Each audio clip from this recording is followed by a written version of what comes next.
அனைவருக்கும் சாந்தி.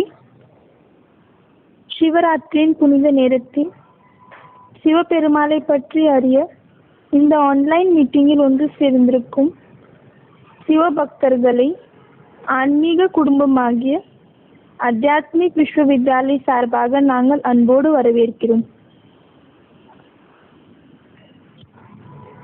மகாசிவராத்திரி நாம் இந்தியர்களுக்கு ஒரு முக்கியமான பண்டிகையாகும்.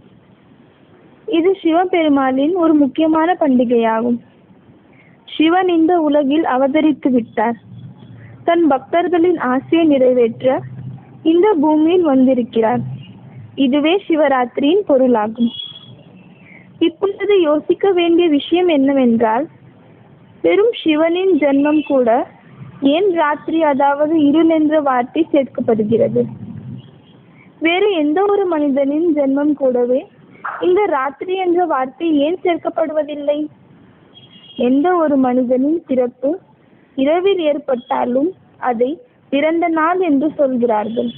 பிறந்த ராத்திரி, பிறந்த இரவு சொல்லப்படுவதில்லை.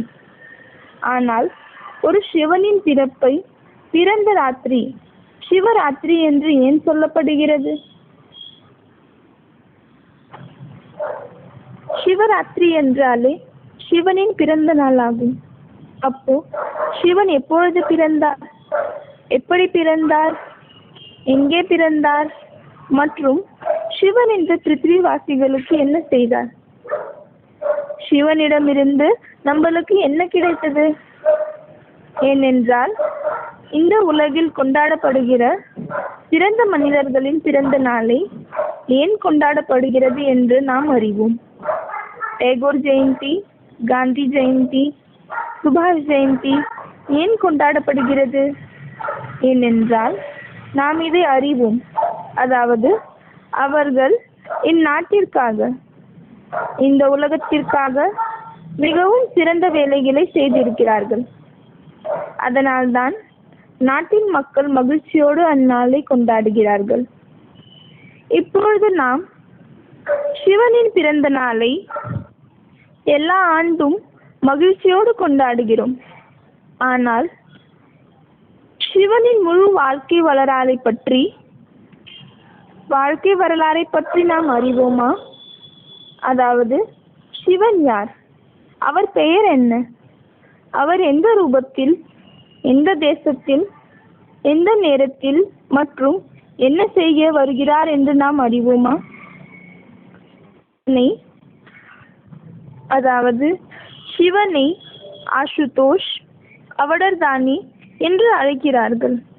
அதாவது விரைவில் மகிழ்ச்சி அடையக்கூடியவர் என்று சொல்கிறார்கள்.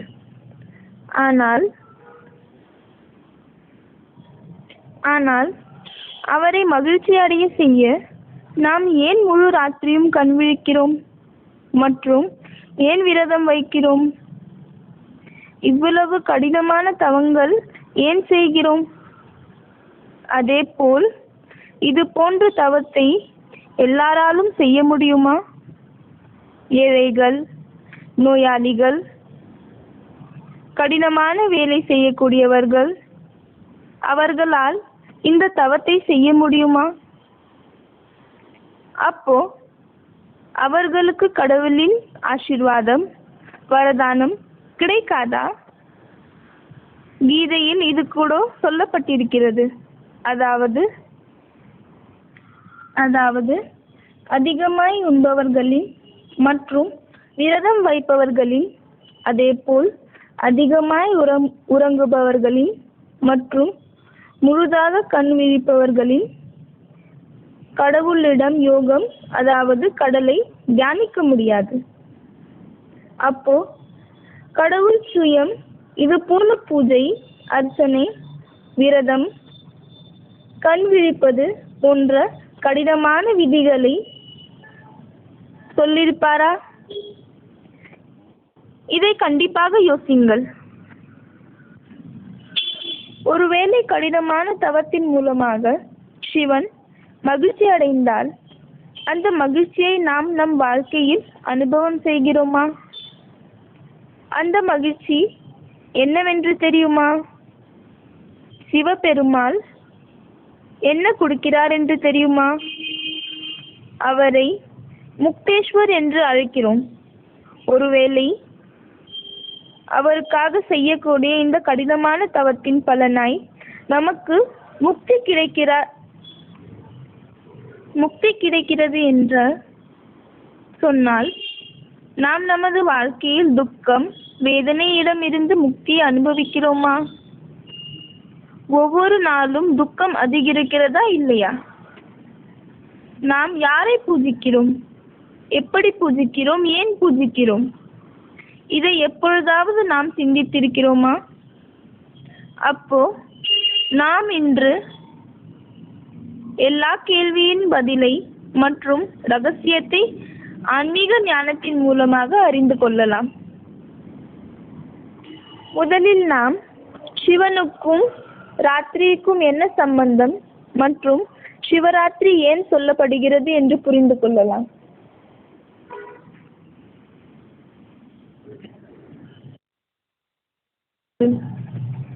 இது மனிதனின் மனதில் சூழ்ந்திருக்கும் அஞ்ஞான இருளாகும். அப்போ எந்த விஷயம் அஞ்ஞானத்தின் வேறாகும்?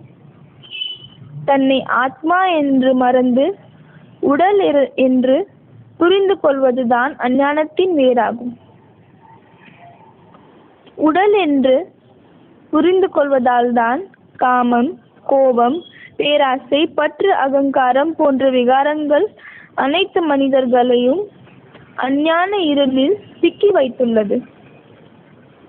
எப்பொழுது மனிதர்கள் தர்மத்தை அதர்மம் என்று புரிந்து கொள்கிறார்களோ அதுதான் அஞ்ஞான இருளாகும். வாஸ்தவிகத்தில் இரவு அஞ்ஞானம், தமோகுணம் மற்றும் பாவங்களின் அடையாளமாகும். தமோகுணம் ஞானத்தை மூடி நம்மளை சோம்பேறி ஆக்குகிறது. அதன் பலனாய் பற்று, வேலையின் சோம்பேறித்தனம், முட்டாள்தனம் இதில் மனிதன் முழுமையாக சிக்கிவிடுகிறான். ஆகவே கலியுகத்தின் கடைசியில் எப்பொழுது சாதுக்கள், சந்நியாசிகள், குருக்கள் எல்லோரும் பத்தித்தமானவர்கள் ஆகிறார்கள். அஞ்ஞான உறக்கத்தில் உறங்கிக் கொண்டிருக்கிறார்கள். யாராலையும் ஞான தீபத்தை ஏற்றி வெளிச்சத்தின் வழியை காமிக்க முடியாது. அப்பொழுதுதான் அஞ்ஞான இருள் ரூபமான இரவு என்று சொல்லப்படுகிறது. இப்பொழுது நாம் ராத்திரியின், இரவின் அர்த்தத்தை புரிந்து கொண்டோம். ஆனால் இந்த பண்டிகை மகா சிவராத்திரி என்று சொல்லப்படுகிறது. ஆனால் மகா சிவராத்திரி என்று ஏன் சொல்லப்படுகிறது என்று நாம் புரிந்து கொள்ளலாம். மகா என்றால் மகான் மற்றும் சிவ என்றால் நன்மை செய்யக்கூடியவர் மற்றும் ராத்திரி என்றால் இரவு. இந்த அஞ்ஞான இருள் ரூபமான இரவு எப்படி நன்மைக்குரியதாகும் என்பதே சிந்தனைக்கான விஷயமாகும். வாங்கள் இதை கூட நாம் புரிந்து கொள்ளலாம். இந்த அஞ்ஞான இருளில் சிவன் பிறக்கிறார். இந்த இருளில் பரமபிதா பரமாத்மா வந்து ஞான தீபத்தை ஏற்றி நம் குழந்தைகளை அஞ்ஞான உலகத்திலிருந்து எழுப்புகிறார். அதற்காக தான் சொல்லப்பட்டிருக்கிறது ரிதே ஞானான்ன முக்தி, அதாவது ஞானம் இல்லாமல் முக்தி கிடைக்காது. அப்போ ஞானத்தில் கூட முதல் பாடம் நாம் என்ன படிக்கிறோம் என்றால், நாம் ஒரு அழிவில்லாத ஒளிப்புள்ளியான ஆத்மா. இந்த அழியக்கூடிய உடல் கிடையாது. இதன் நினைவார்த்தமாக தான் நாம் இரண்டு புருவத்தின் நடுவில் திலகம் வைக்கிறோம். ஆன்மாவை எல்லா தர்மத்தை சேர்ந்தவர்களும் ஏற்றுக்கொள்கிறார்கள். ஆனால் வேறு வேறு பெயர்களில் ஏற்றுக்கொள்கிறார்கள். ரூ, சோல், பிரான் என்கிறார்கள். இதுதான் ஆன்மீக ஞானமாகும். அத்தியாத்மிக் என்றால் ஆத்மாவிற்குள் இருக்கக்கூடிய ஞானம். உடலின் விஷயங்களை மனிதர்களும் சொல்கிறார்கள். ஆனால் ஆத்மாவின் விஷயங்களை வெறும் கீதை ஞானத்தை தரக்கூடிய சிவனால் தான் சொல்ல முடியும். வேறு யாராலையும் சொல்ல முடியாது. ஆகவே கீதையில் சொல்லப்பட்டிருக்கிற யதா யதா ஹி தர்மஸ்ய ஸ்லோகத்தின்படி கீதை ஞானத்தை தர சிவன் இந்த உலகத்தில் அவதரித்து விட்டார்.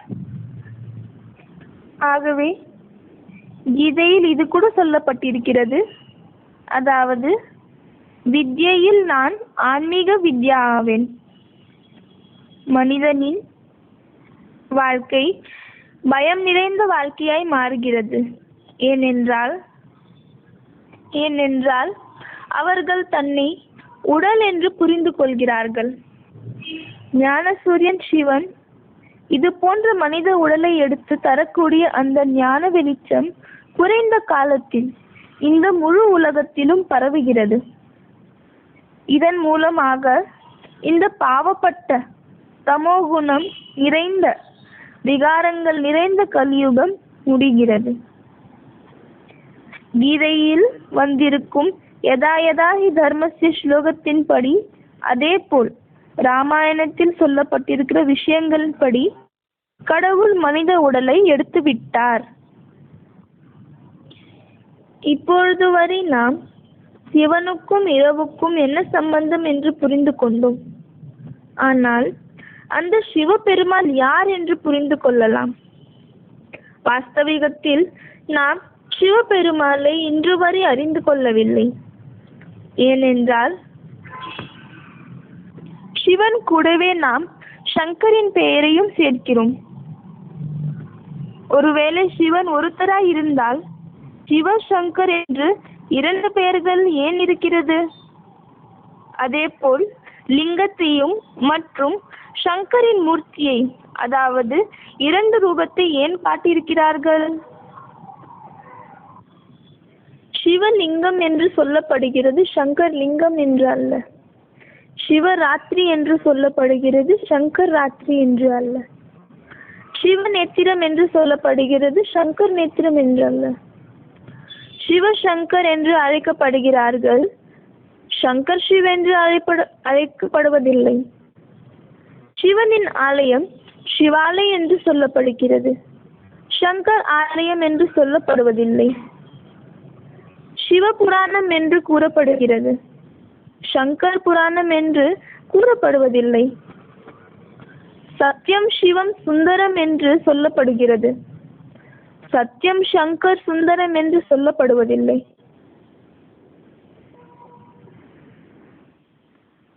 ஓம் நம சிவாய் என்று ஜபம் செய்யப்படுகிறது, ஓம் நம சங்கர் என்று அல்ல. அதே போல் கோவிலில் மூலஸ்தானத்தில் சிவலிங்கத்தையும் அந்த லிங்கத்தை சுற்றி இருக்கும் தேவதைகளின் மூர்த்தியின் நடுவில் சங்கரை ஏன் காட்டியிருக்கிறார்கள்? ஏனென்றால் நிறைய தேவதைகள் இருக்கிறார்கள். ஆனால் 33 கோடி தேவதைகளின் நடுவே கடவுள் ஒருத்தர் ஆவார். தேவதைகளுக்கும் நடுவே சங்கர் பெரிய தேவதை ஆவார். ஆனால் தேவதைகளுக்கும் கடவுள் சிவன் ஆவார். அதனால்தான் பிரம்மா தேவதாய நமக, விஷ்ணு தேவதாய நமக, ஆனால் சிவ பரமாத்மாய நமக என்று சொல்லப்படுகிறது. எனவே சிவன் மற்றும் சங்கரர் ஒருத்தர் கிடையாது, ஒருத்தர் ஆக முடியாது.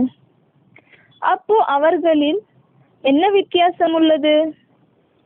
இருவரிலும் என்ன வித்தியாசம் உள்ளது என்றால், சிவன் உருவமற்ற ஒளிப்புள்ளி ஜோதி ரூபமாவார் மற்றும் சங்கரர் அவரின் உடல் ரூபமாவார். அதாவது சங்கரருக்கு உடல் இருக்கிறது. சிவன் தந்தை படைப்பவர் ஆவார், உருவமற்றவர் ஆவார், குணம் இல்லாதவர் ஆவார், நன்மை செய்பவர் ஆவார், உலக நாடகத்தின் டைரக்டர் ஆவார். ஆனால் சங்கரர் சிவனின் குழந்தை ஆவார், உருவமுள்ளவர், குணம் நிறைந்தவர் ஆவார், நாடகத்தின் ஹீரோ நடிகர் ஆவார். உலகத்தை அழிக்கக்கூடியவர் ஆவார். இருவரின் வேலை தனியாகும். ஆனால் அவர் இருவரை ஏன் ஒன்று சேர்க்கப்படுகிறது? இதன் ரகசியத்தை நாம் இப்பொழுது புரிந்து கொள்ளலாம். முதலில் நாம் சிவனின் வரலாறை அறிந்து கொள்ளலாம். சிவன் நிராகார் ஒளிப்புள்ளி ஆவார். அவருக்காக கீதையில் அனோரணியான் மற்றும் ஜோதிஷமபி தத் ஜோதி என்று சொல்லப்பட்டிருக்கிறது. சனாதன தர்மத்தில் அந்த ஒளிப்புள்ளி கடவுளை ஜோதிர்லிங்கம் ரூபத்தில் பூஜை செய்யப்படுகிறது. வேதங்கள், புராணங்கள், உபநிஷதங்கள் இதில் எல்லாத்திலையும் மற்றும் இன்று கோவில்கள் வரை வடிவமற்ற கடவுளின் லிங்க ரூபத்தை, அதாவது அந்த கடவுளின் லிங்க ரூபத்தின் மகிமை அதிகமாக இருக்கிறது. ஏனென்றால் இதுதான் அவரின் உண்மையான ரூபமாகும். சனாதன தர்மத்தில் அவரை லிங்க ரூபத்தில் ஏற்றுக்கொள்கிறோம். முஸ்லிம்ஸ் அவரை குதா என்று அழைக்கிறார்கள். சீக்கியர்களின் தர்மபிதா குருநானக் கடவுளை ஏக் ஓங்கார் அகால் மூர்த் என்று சொல்லியிருக்கிறார். மனிதர்களின் பெயர் உடல் பெயராகும். ஆனால் சிவனின் பெயர் ஆத்மாவின் பெயராகும். சிவன் பரம்தாமத்தில் இருந்து இந்த உலகத்தில் வந்திருக்கிறார். அதாவது சிவன் பரம்தாமத்தில் இருக்கக்கூடியவர் ஆவார். இந்த விஷயம் கீதையின் 15ஆம் அத்தியாயத்தில் வந்திருக்கிறது. அந்த பரம்தாமத்தை கிறிஸ்துவர்கள் சோல் வேர்ல்ட், சுப்ரீம் அபோர்ட் என்றும், முஸ்லிம்கள் அதை அர்ஷ் என்றும், ஜெயினியர்கள் அதை துரியாதாம் என்றும் சொல்கிறார்கள். பரமபிதா பரமாத்மா சிவன் எப்பொழுதும் தூய்மையானவர் ஆவார். அதேபோல் பாரதத்திலும் தூய்மைக்காக அதிகமாக மகத்துவம் கொடுக்கப்படுகிறது. இந்த தூய்மைதான் அவரை பாரதத்திற்கு ஈர்க்கிறது. அதர்மம் அதிகரிக்கும் பொழுது அவர் கலியுகத்தில் வந்து மனித உடலை எடுக்கிறார். அந்த மனித உடலின் பெயர்தான் சங்கர். எனவே சங்கரர் சிவனுக்கு சமமாக ஆகுகிறார்.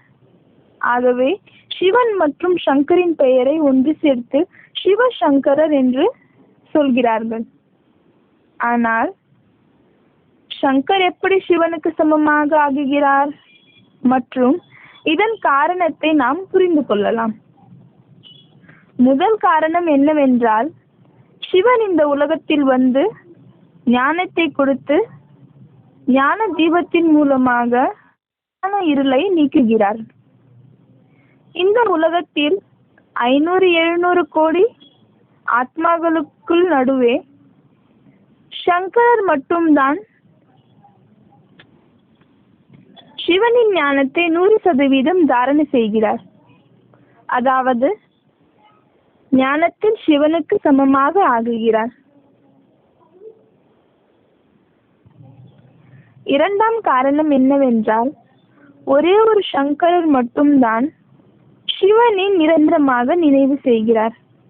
அதனால்தான் சங்கரரை படத்திலும் தியான நிலையில் காட்டப்பட்டிருக்கிறது. ஏனென்றால் சித்திரம் சரித்திரத்தின் நினைவார்த்தமாகும். சங்கரர் சிவனை தியானிக்கிறதுனால்தான் சிவனின் குணங்கள் சங்கரில் வருகிறது. நாம் யாரை நினைக்கிறோமோ அதே போல் ஆகுகிறோம். எனவே ஒரே ஒரு சங்கரர் மட்டும்தான் சிவனின் நினைவு மூலமாக உருவமற்ற, விகாரமற்ற, அகங்காரமற்றவராய் ஆகுகிறார். இதுபோல் யோகத்தின் சக்தி மூலமாக சரீரத்தை மறந்த நிலையை அடைகிறார். அவர் நிராகார நிலையை அடைவதால் தான் கர்மங்களின் பிரபாவம் அவருக்கு ஏற்படுவதில்லை. இந்த நிலையின் அடையாளமாக தான் சாஸ்திரத்தில் சங்கருக்கு நீல்கண்ட் என்ற பெயர் கிடைத்திருக்கிறது.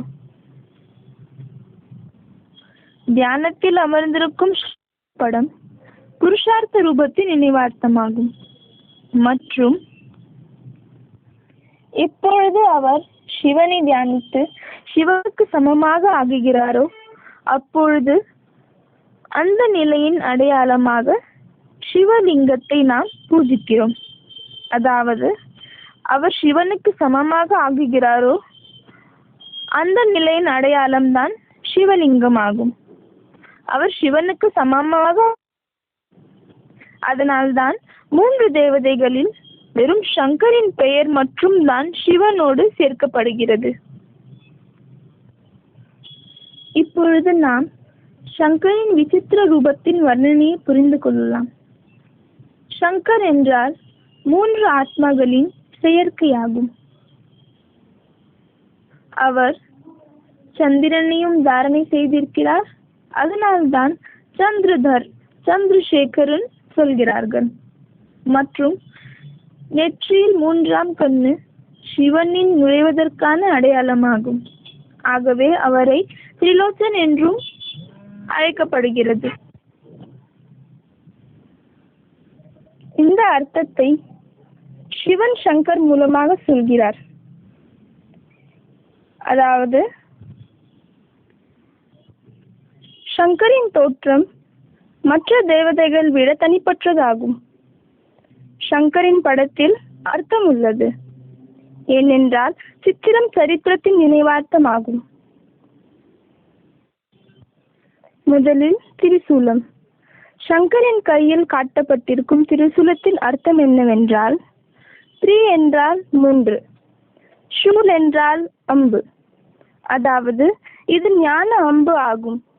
இதில் 3 அம்புகள் காட்டியிருக்கிறார். ஒன்று பிரம்மாவின் அம்பு, 2வது விஷ்ணுவின் அம்பு மற்றும் 3வது சங்கரின் அம்பாகும். அதாவது அவர் புத்தியில் 3 தேவதைகளின் ஞானத்தின் விஷயம் எப்பொழுதும் நினைவில் இருக்கிறது.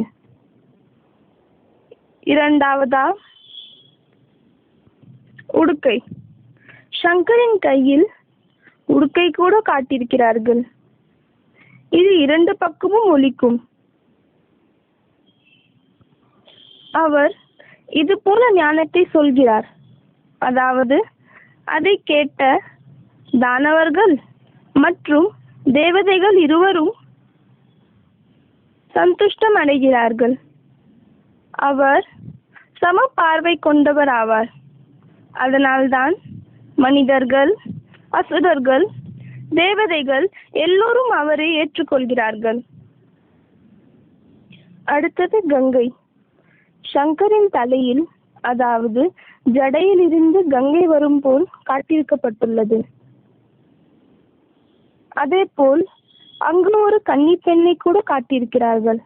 அதாவது அது சைத்தன்ய கங்காவின் அடையாளமாகும். எப்பொழுது கங்கை ஞானத்தை அப்பொழுது அஞ்ஞானத்தின் மூலமாக மனிதர்கள் தூய்மையாக ஆகுகிறார்கள். அதனால்தான் கங்கையை பதித்த பாவனி என்று சொல்லப்படுகிறது. இது ஜடமான தண்ணீரின் விஷயம் அல்ல. ஏனென்றால் ஜடமான தண்ணியால் எந்த ஒரு மனிதனையும் தூய்மையாக்க முடியாது. இது ஞான தண்ணியின் விஷயமாகும். ஞானத்தின் மூலமாக தான், அதாவது பரம்பிதா பரமாத்மா சிவன் சங்கர் மூலமாக கொடுக்கக்கூடிய இந்த ஞானத்தின் மூலமாக தான் மனிதர்கள் தூய்மையாக ஆக முடியும். அடுத்தது பாம்பு. சங்கரின் கழுத்தில் பாம்பு சுத்திருக்கும் போல் காட்டப்பட்டுள்ளது. இது என்ன நடக்கக்கூடிய விஷயமா? அப்போ இதன் உண்மையான பொருள் என்னவென்றால், பாம்பு விகாரத்தின் அடையாளமாகும். காமம், கோபம், பேராசை, பற்று, அகங்காரம் ரூபமான பாம்பு.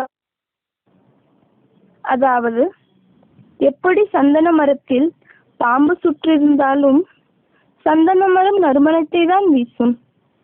அதே போல் விகாரம் நிறைந்த ஆத்மாக்கள் சங்கரை சுற்றி இருந்தாலும் அவருக்கு எந்த விதமான பிரபாவமும் ஏற்படாது. அடுத்தது சாம்பல்.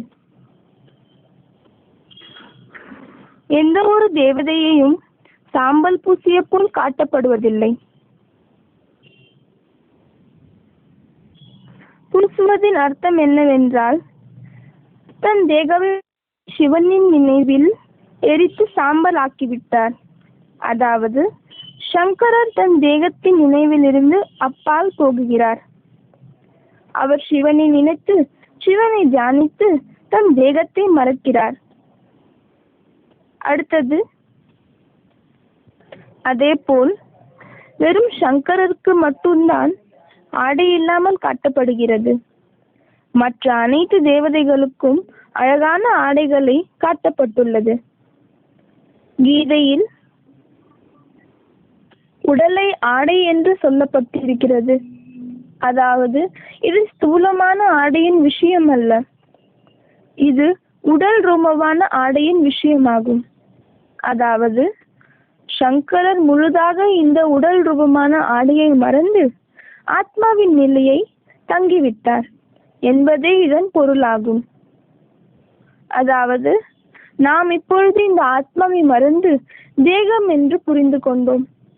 அதனால்தான் நம் வாழ்க்கையில் இவ்வளவு துக்கங்கள் இருக்கிறது. ஆனால் சங்கரர் தன் தேகத்தையே மறந்து விட்டார். வெறும் தன்னை ஆத்மா என்று புரிந்து கொள்வதால் தான் அவருக்கு ஆடையை காட்டவில்லை. அதேபோல் சங்கரரை கைலாச மலையில் காட்டியிருக்கிறார்கள். அப்போ சங்கர் எப்பொழுதுமே மலையிலே வசிப்பாரா? கைலாச மலையில் வசிப்பதற்கான விஷயம் அல்ல. இவர் இந்த உலக மோகத்தில் இருந்து விடுபட்டுகிறார். சித்திரம் சரித்திரத்தின் நினைவார்த்தமாகும். இது போன்ற மனிதன் இந்த உலகில் கிடையாது. படத்தை வரைபவர் அவர் குணம் மற்றும் கர்மங்களை இதுபோல் சித்திரத்தின் மூலமாக வர்ணிக்கிறார்கள். நாம் இது கூட புரிந்து கொண்டோம். அதாவது சிவபெருமாள் கண் விழித்தல், விரதம் போன்ற கடினமான முயற்சியை பற்றி சொல்வதில்லை. அப்போ இதன் ரகசியம் என்னவென்று நாம் இப்பொழுது புரிந்து கொள்ளலாம். இப்பொழுது நாம் சிவனுக்கு விரதம் இருக்கிறோம். இந்த விரதத்தின் அர்த்தம் என்னவென்றால் கடவுள் மீதிருக்கும் அன்பின், அதாவது கடவுள் மீதிருக்கும் அன்பினால் அந்த தியாக பாவனை அன்னால் வருகிறது. உடல் மற்றும் மனதின் தூய்மையோடு நாம் விரதம் வைக்கிறோம். 5 விகாரத்தினிடமிருந்து விடுபட்டு இருக்கணும். இந்த திருடமான சங்கல்பமே உண்மையான விரதமாகும். கடவுளை தியானித்து அந்த ஞானத்தின் மூலமாக தெரிந்து கொண்டோம். அவர் தோற்றத்தை நாம் புரிந்து கொண்டோம். அப்போ கடவுளின் ஞானத்தின் மூலமாக தெரிந்து கொண்டு அவர் அருகில் இருப்பதே உண்மையான உபவாசமாகும். உபவாசத்தின் அர்த்தம் என்னவென்றால், உப் என்றால் அருகில், வாசம் என்றால் வசிப்பது.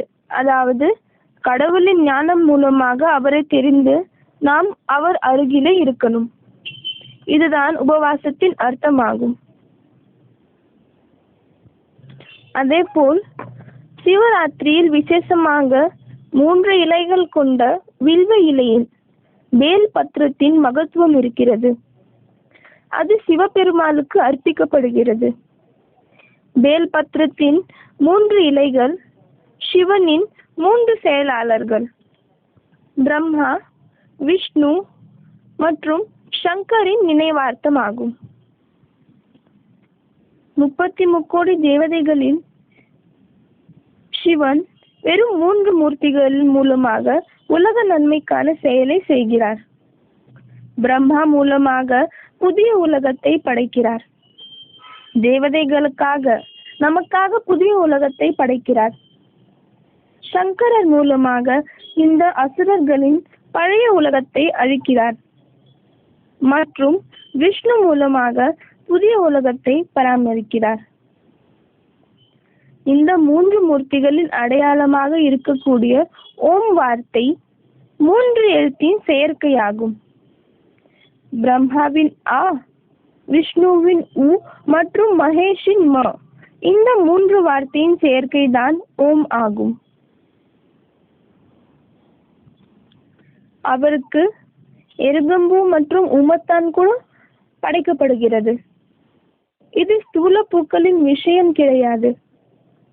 கலியுக கடைசியில் அனைத்து மனிதர்களும் தூய்மையற்ற தமோபிரதானமாய் ஆகுகிறார்கள். குணமற்றவர் ஞானமற்றவர்களாய் ஆகிவிடுகிறார்கள். அது போன்ற மனிதர்களையும் கடவுள் ஸ்வீகரிக்கிறார். ஏனென்றால் அவர் முழு உலகத்தின் தந்தை ஆவார். அவர் குழந்தைகளின் குணத்தை பார்ப்பதில்லை. அவர் வெறும் பாவனையை தான் பார்க்கிறார். அவர் விரைவிலே சீக்கிரமாகவே சந்துஷ்டம் அடைகிறார். வெறும் பூக்கள், இலைகள், பழங்கள் மூலமாக சந்துஷ்டம் அடைகிறார். அதனால்தான் அவரை ஆசுதோஷ் என்று அழைக்கிறோம். நாம் கண் விழிக்கிறோம். இது சாதாரணமான உறக்கத்தை தியாகம் செய்வதற்கான விஷயம் அல்ல. இது அஞ்ஞான உறக்கத்தை தியாகம் செய்வதற்கான விஷயமாகும். இப்பொழுது முழு உலகிலும் அஞ்ஞான இருள் பூசியிருக்கிறது. இன்று ஒவ்வொரு மனிதர்களும் கடவுளை சர்வவியாபி, எல்லா இடத்திலும் இருக்கிறார் என்று நம்புகிறோம். அவரை சர்வவியாபி என்று மனிதர்கள் நம்புகிறார்கள். ஒருவேளை கடவுள் எல்லா இடத்திலும் இருந்தால் நாம் ஏன் கோவில் கட்டி அவரை வழிபடுகிறோம்? நாம் நமக்கே பூஜை செய்து கொள்ளலாமே. இது கண்டிப்பாக சிந்திக்கக்கூடிய விஷயமாகும். கோவிலில் போய் தந்தையும் நீயே, தாயும் நீயே என்று சொல்கிறோம். கடவுளே நமது தாய் தந்தை என்றால் தந்தை எல்லா இடத்திலும் இருக்க முடியுமா? கடவுளே எனக்கு காட்சி தாருங்கள் என்று சொல்கிறோம். ஒருவேளை கடவுள் எல்லா இடத்திலும் இருந்தால், நமக்குள் இருந்தால், நாம் யார் காட்சிக்காக காத்து கொண்டிருக்கிறோம்? இதேபோல் இன்னும் நிறைய அஞ்ஞானத்தின் விஷயங்கள் இந்த உலகத்தில் பரவியிருக்கிறது. மனிதர்கள் 84 யோனிகள், அதாவது மனிதர்கள் 84 யோனிகளில் போகுகிறார்கள். ஆத்மாதான் பரமாத்மா ஆகும். இந்த உலகின் ஆயுள் லட்ச வருடங்கள் ஆகும். ஸ்வர்க்கம் மேலே இருக்கிறது. இது எல்லாமே அஞ்ஞானத்தின் விஷயமாகும். இந்த எல்லா அஞ்ஞானத்தின் விஷயங்களில் இருந்தும் பரமாத்மா ஞான வெளிச்சத்தில் நம்மளை அழைத்து செல்கிறார்.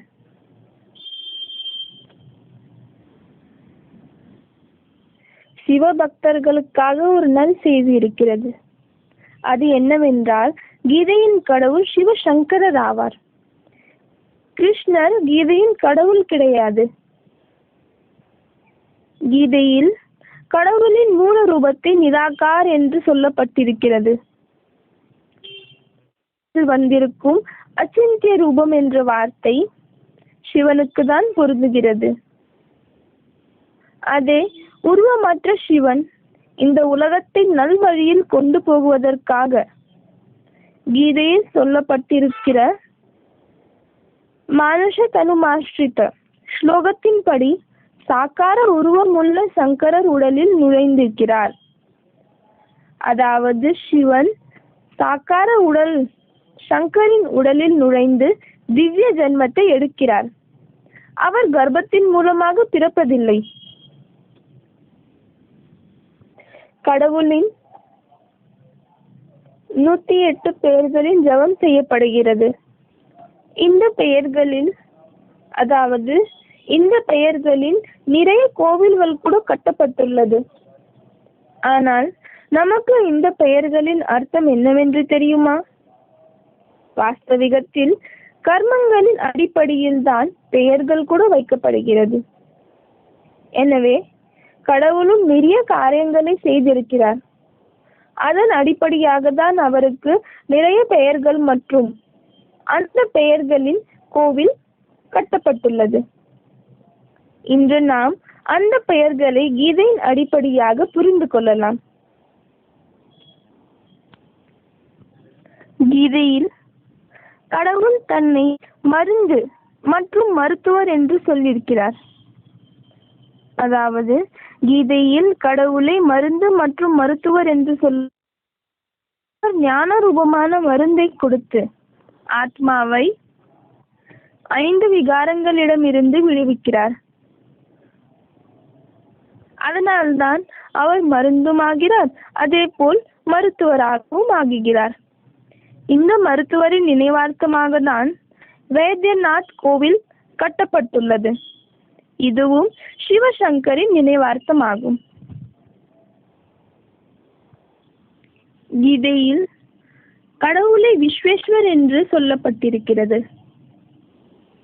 அதாவது விஸ்வ என்றால் முழு உலகம், ஈஸ்வர் என்றால் கண்ட்ரோல் செய்பவர், ஆட்சி செய்பவர். அப்போ இதன் அர்த்தம் என்னவென்றால் அவர் முழு உலகத்தையும் கண்ட்ரோல் செய்கிறார், முழு உலகத்தின் சுவாமி ஆகுகிறார். இதன் நினைவார்த்தமாக தான் கட்டப்பட்டிருக்கும் விஸ்வநாத் கோவில் சிவசங்கரின் கோவிலாகும். அதே போல் கீதையில் கடவுளை ஓங்கார் என்று குறிப்பிடப்பட்டிருக்கிறது. அதன் நினைவார்த்தமாக கட்டப்பட்டிருக்கும் ஓங்கார் நாத் ஜோதிர்லிங்கம் கோவில் சிவசங்கரின் கோவிலாகும். இதே போல் கீதையில் கடவுளை ஆதிதேவ் என்று சொல்லப்பட்டிருக்கிறது. அவர்தான் இந்த உலகத்தில் முதல் மனிதன் ஆவார். அவர்தான் இந்த உலகத்தில் ஆரம்பம் ஆவார் மற்றும் அனைத்து பாவங்களில் விடுவிக்க, அதாவது கீதையில் அவரை அனைத்து பாவங்களிலிருந்து விடுவிக்க கூடியவர் என்றும் சொல்லப்பட்டுள்ளது. இதன் நினைவார்த்தமாக தான் ஆதீஸ்வர் கோவில், முக்தேஸ்வர் கோவில் உருவாக்கப்பட்டுள்ளது. ஏனென்றால் அவர்தான் ஆதிதேவ் ஆவார், அதனால்தான் ஆதீஸ்வர் கோவில் கட்டப்பட்டிருக்கிறது. அதே போல் அவர் நம்மளுக்கு பாவங்களில் இருந்து முக்தியை தருகிறார். அதன் மூலமாக நம் சுகத்தை மட்டும்தான் அனுபவிக்கிறோம். அதனால்தான் அவரை முக்தேஸ்வரம் என்று சொல்கிறோம். இதன் நினைவார்த்தமாக தான் முக்தேஸ்வர் கோயிலும் உருவாக்கப்பட்டுள்ளது. அதே போல் கீதையில் கடவுள் தன்னை காலன் என்று சொல்லியிருக்கிறார். இதன் அடையாளமாக மகாகாலேஸ்வர் கோவில் இருக்கிறது. அவரே அமர்நாத் ஆவார். அதே போல் மரணத்தின் மேல் வெற்றி அடையக்கூடியவர் மிருத்யுஞ்சய் ஆவார். ஏனென்றால் அவர் காலத்திலிருந்து விடுபட்டவர் ஆவார். அதனால்தான் அவரால் மட்டுமே மற்ற மனிதர்களுக்கு, மற்ற ஆத்மாக்களுக்கு அமரத்வின் வரதானத்தை தர முடியும்.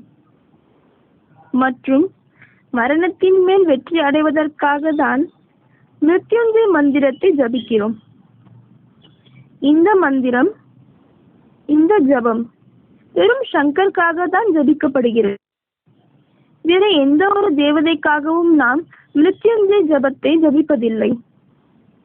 ஏனென்றால் வெறும் சங்கர் தான் மரணத்தின் மேல் வெற்றி அடைகிறார்.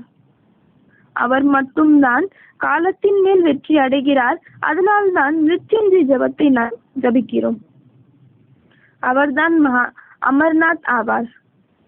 அவரால் மட்டும்தான் நமக்கு அமரத்வின் வரதானத்தை தர முடியும்.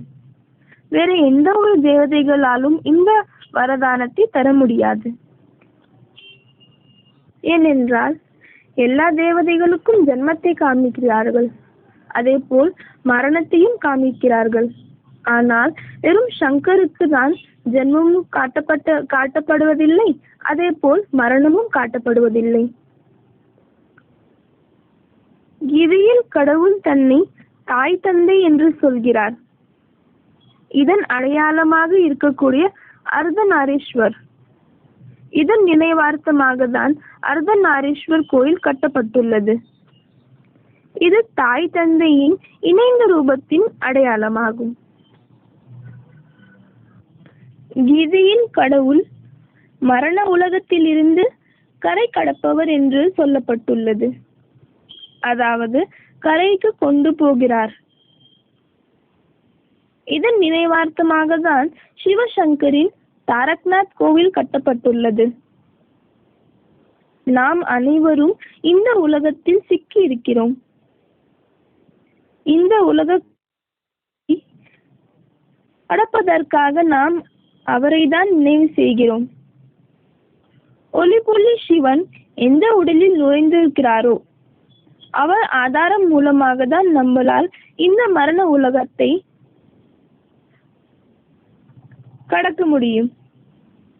அவரால், அதாவது அவருக்கு தான் சாஸ்திரத்தில் வந்துள்ளது, शंकर चाप जहाज जही चढ़े उतरे पार नर பூர சகல சன்சார். அதாவது சங்கரின் உடல் ரூபமான படகின் ஆதாரத்தை எடுத்துக்கொண்டால் மட்டும்தான் நம்மளால் இந்த உலகத்தை கடக்க முடியும்.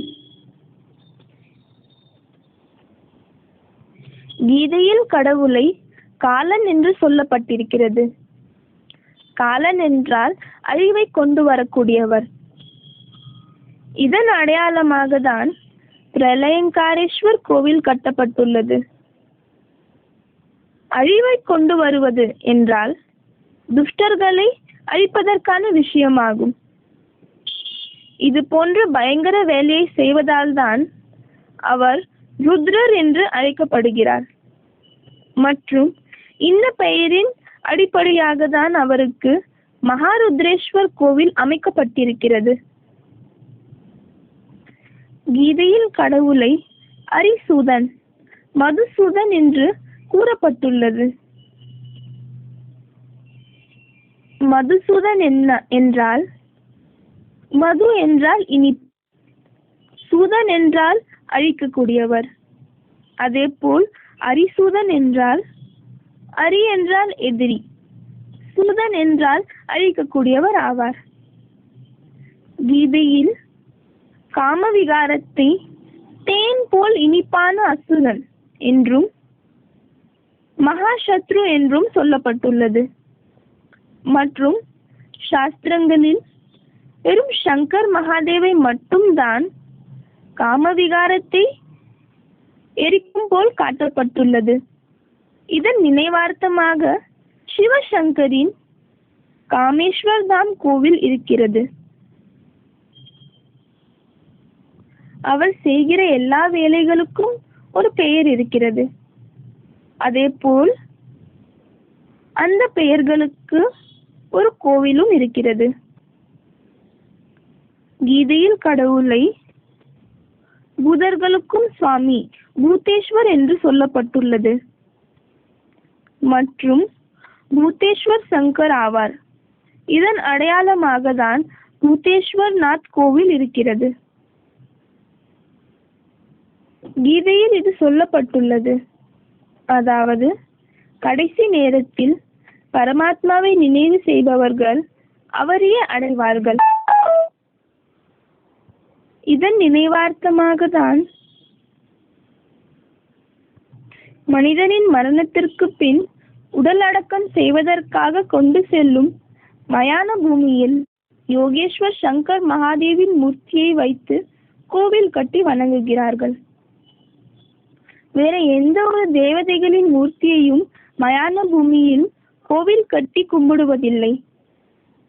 வெறும் சங்கரை மட்டும்தான் சங்கரின் மூர்த்தியை வைத்து கோவில் கட்டி மயான பூமியில் வணங்குகிறார்கள். எனவே இந்த அஞ்ஞான இரவில் ஆன்மீக ஞானத்தின் வெளிச்சத்தின் வழியில் செல்வதே உண்மையான கண்விழித்தலாகும். மற்றும் இன்றைய நாளில் இந்த எல்லா விஷயங்களின் உண்மையான அர்த்தத்தை நாம் புரிந்து கொண்டோம். இந்த சிவராத்திரியில் நம் வாழ்க்கையை ஆன்மீக வழியில் கொண்டு செல்லணும். சிவனை பற்றி அறிந்து கொள்ளணும். அவரை தெரிந்து அறிந்து கொள்வதால் நமக்கு நிறைய பிராப்திகள் இருக்கிறது. எப்படி बिन मांगे मोती मिले மாங்கி மில்லினா பீக் என்று சொல்லப்படுகிறதோ, பிச்சை எடுக்காவிட்டால் முத்து கிடைக்கும், பிச்சை எடுத்தால் 1 ரூபா கூட கிடைக்காது என்பதே இதன் பொருளாகும். எப்படி ஒருத்தரின் வாழ்க்கையில் திடீரென்று கோடிக்கணக்கில் லாட்டரி விழுந்தால் அவர்கள் குஷியில் குதிக்கிறார்கள், அதேபோல் இந்த சிவனின் ஞானமும் ஆன்மீக லாட்டரி ஆகும். அதேபோல் எப்படி லாட்டரியை நாம் ஒரு குறிப்பிட்ட நேரம் வரை தான் பயன்படுத்த முடியுமோ, அதேபோல் இந்த கடவுளின் ஆன்மீக லாட்டரியையும் குறிப்பிட்ட நேரத்தில் எடுத்துக்கொண்டால் மட்டும்தான் அது பலன் தரும். ஏனென்றால் லாட்டரி மூலமாக குறைந்த நேரத்தில் மற்றும் எந்த விதமான முயற்சி இல்லாமல் அதிக பிராப்தி கிடைக்கும். அதேபோல் நிறைய வருடங்களாய் செய்யக்கூடிய சிவனின் பக்தியின் பலனாய் இன்று நாம் எல்லோரும் சிவனின் உண்மையான அறிமுகத்தை புரிந்து கொண்டோம். சிவனை அடைகிற வழியையும் நாம் தெரிந்து கொண்டோம் மற்றும் அவரிடம் இருந்து நமக்கு நிறைய பலன்கள் கிடைக்கிறது என்றும் அறிந்து கொண்டோம். கடவுளை சுகம் தருபவர், முக்தி தருபவர் என்று சொல்கிறோம். ஆனால் கீதையின் 5ஆம் அத்தியாயத்தில் கடவுள் சொல்லியிருக்கிறார், அதாவது சுயமாக உங்களுக்கு துக்கம் மற்றும் சுகம் தருவதில்லை, ஆனால் கர்மமாக சுகம் மற்றும் துக்கத்தின் வழியை சொல்கிறேன். அதாவது கடவுள் நமக்கு துக்கம் மற்றும் சுகம் வந்து தருவதில்லை, ஆனால் அவர் இந்த கர்மங்களின் ஞானத்தின் மூலமாக சுகத்தின் வழியையும்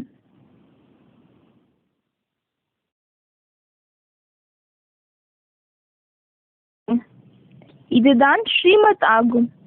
மற்றும் இந்த வழிப்படி நடந்தால் சுகம் மற்றும் நடக்காவிட்டால் துக்கத்தை தான் நாம் அனுபவிப்போம். இதுதான் கர்மங்களின் பலன் என்று சொல்லப்படுகிறது. நாம் என்ன கர்மங்களை செய்கிறோமோ அதே பலன்களை அடைகிறோம். இதன் அர்த்தம் என்னவென்றால் நமக்கு கிடைக்கும் சுகம் மற்றும் துக்கம் நமது நல்ல மற்றும் கெட்ட கர்மங்களின் பலனாகும். அதனால்தான் கீதையில் நமது ஆத்மாவே நமக்கு தோழன் மற்றும் எதிரி என்று சொல்லப்பட்டுள்ளது. எனவே கடவுளால் சொல்லப்படும் இந்த கர்மங்களின் ஞானம் அவசியமாகும். ஞானம் மூலமாக தான் அமைதி கிடைக்கும். இதற்காக கீதையில் ஞானம் லப்த்வா பராம் சாந்தி என்று சொல்லப்பட்டிருக்கிறது. இந்த ஞானம்தான் கடவுளின் கிருபையாகும். இந்த கிருபை மூலமாக, இந்த கருணா மூலமாக தான் நம்மளால் முக்தியை அடைய முடியும். அதாவது இந்த கிருபை ரூபமாக தான் கடவுள் ஞானத்தை சொல்கிறார். அப்போ இந்த கிருபை ரூபமான ஞானத்தை அடைவதற்கான நேரம் வந்துவிட்டது. நமது எதிர்காலம் நமது கைகளிலே என்று சொல்லப்பட்டுள்ள விஷயம் இந்த நேரத்திற்கான விஷயமாகும். நாம் கடவுளை தெரிந்து கொண்டோம், புரிந்து கொண்டோம். யதார்த்த ரூபத்தில் அவரை நினைவு செய்தால் நமது வாழ்க்கையின் எல்லா வேதனைகளும் நம்மளை விட்டு விலகி போகும் மற்றும் கிடைக்காத விஷயங்கள் நம்மளுக்கு தானாவே கிடைக்கும் மற்றும் அதை சுயம் கடவுளை ரட்சிப்பார். இது சுயம் கடவுளை கீதையில் சொல்லியிருக்கிறார், யோகக்ஷேமம் வஹாமியம். அதாவது யார் கடவுளை நினைக்கிறாங்களோ அவர்களுக்கு இந்த உலகத்தில் இருக்கும் எல்லா விஷயங்களும் தானாவே கிடைக்கும் மற்றும் அந்த விஷயங்களை, அந்த பொருட்களை சுயம் கடவுளை ரட்சிப்பார். அதேபோல் கீதையில் பிரளய ந வியதயந்தி ச என்று சொல்லப்பட்டிருக்கிறது. அதாவது கடவுளை தெரிந்து கொண்டு அவர் சொல்லும் வழியில் நமது வாழ்க்கையை கொண்டு சென்றால் அழிவு நேரத்திலும் நாம் பயமின்றி இருக்கலாம். இந்த கேரண்டி சுயம் கடவுளே தருகிறார்.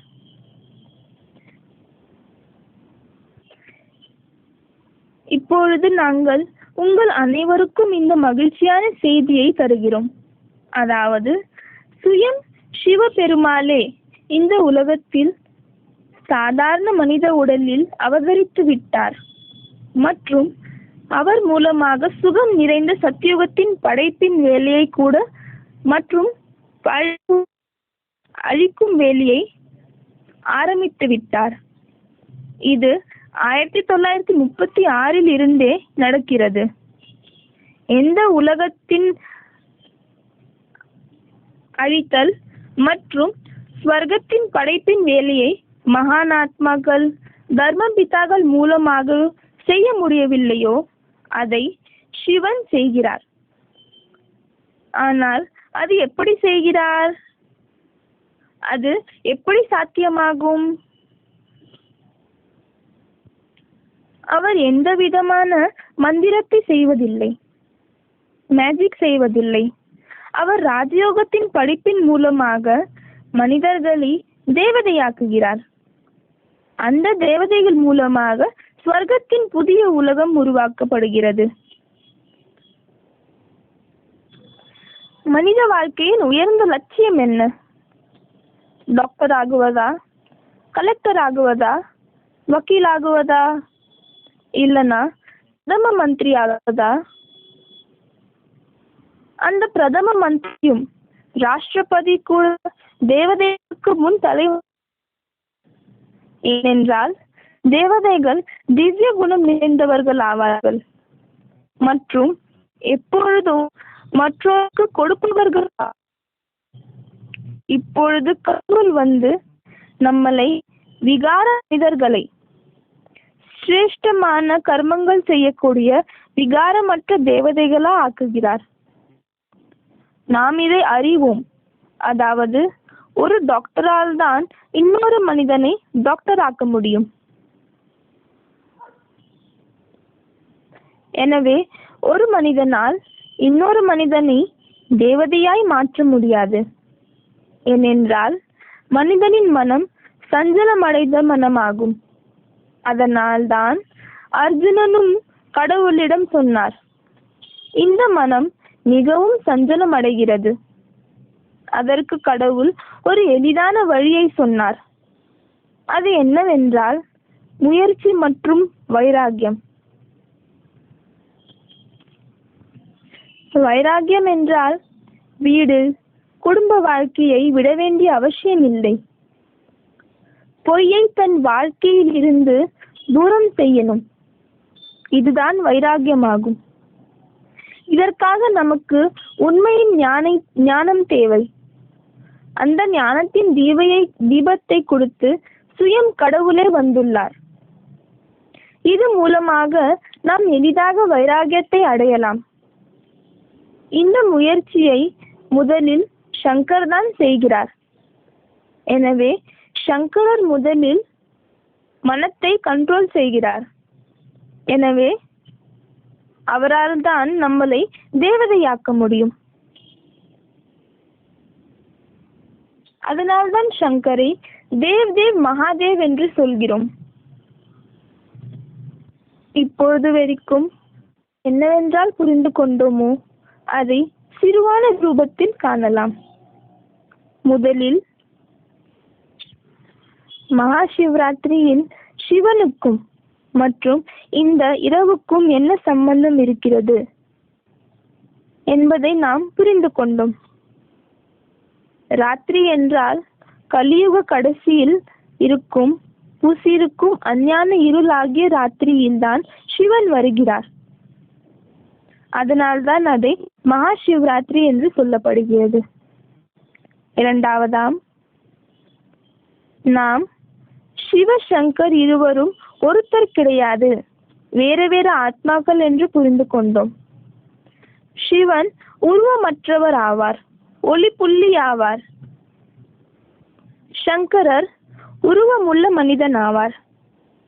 மூன்றாவதாம், நாம் இதை கூட புரிந்து கொண்டோம்.